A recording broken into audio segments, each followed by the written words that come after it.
Good morning વિદ્યાર્થી મિત્રો, ધોરણ 8 ગણિત પ્રકરણ 7 રાશિઓની તુલના અને સ્વાધ્યાય છેલ્લું સ્વાધ્યાય અને દાખલો પણ છેલ્લો, એટલે કે સ્વાધ્યાય 7.3 ની અંદર 3 દાખલા હતા. એમાં પહેલો બીજો આપણે જોયા હતા.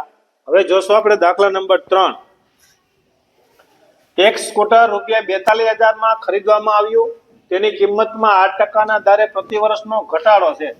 મેન આ દાખલાની અંદર આ વસ્તુ અગત્યની, પ્રતિ વર્ષનો ઘટાડો કરવામાં આવ્યો તો એક વર્ષના અંતે તેની કિંમત શોધો.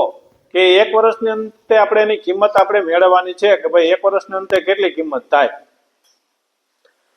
તો મિત્રો યાદ રાખજો, ફી પણ આપણે આપી દીધું ₹42,000.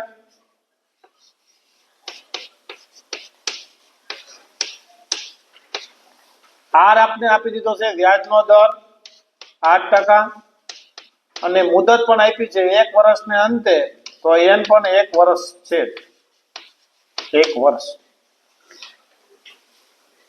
સીધું આપણે ચક્રવૃદ્ધિ વ્યાજનું જે સૂત્ર મૂકી મિત્રો એ જ સૂત્ર મૂકવાની છે. પણ દાખલામાં નવું એ છે કે અત્યાર સુધીના આપણે 2 દાખલા જોયા, એમાં પ્રતિ વર્ષમાં વધારો કરવામાં આવતો, અહીંયા વર્ષમાં ઘટાડો કરવામાં આવશે. એટલે સૂત્રમાં ક્યાં ફરશે એ આપણે જોઈએ. તો એ બરાબર p કૌંસમાં 1 + r અને છેદની અંદર 100, અને અહીંયા આપણે n ઘાત લખતા, એટલે કે n. હવે જો વધારો થાય તો મિત્રો અહીંયા પ્લસ આવે, પણ અહીંયા આપણે કીધું છે ઘટાડો. અગત્યનું મેં રાઉન્ડ એટલા માર્યું છે કે ઘટાડો છે તો ખાલી માત્ર અહીંયા જ ફેરવી નાખો, ત્યાં માઇનસ કરનાર.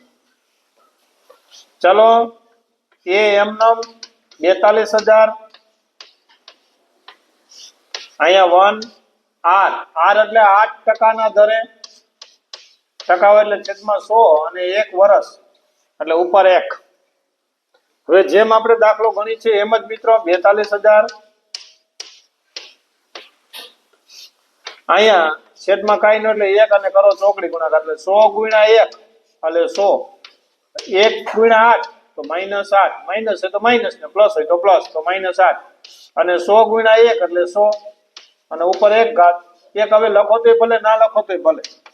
તો 42,000 આ ગુણાકારનો સંબંધ છે, એટલે 100 માંથી 98 જાય, એટલે 100 માંથી 8 જાય તો ઉપર વધશે ને 92, અને છેદની અંદર 100 × 100 એટલે 100. બસ મિત્રો, હવે 2 મીંડી કટ, અને 420 ગુણ્યા 92, 420 ગુણ્યા 92 એટલે કે 0, 9 દુ 18 ના 8 વધી પડે 1, 9 ચોક 36 ને 1 37.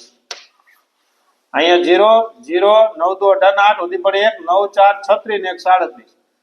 0, 2 2 4 અને 4 દુ ને 8 એટલે 0, 4 8 દુ 16 વધી પડે 1, 7 ને 1 8 અને 3, તો 38,640.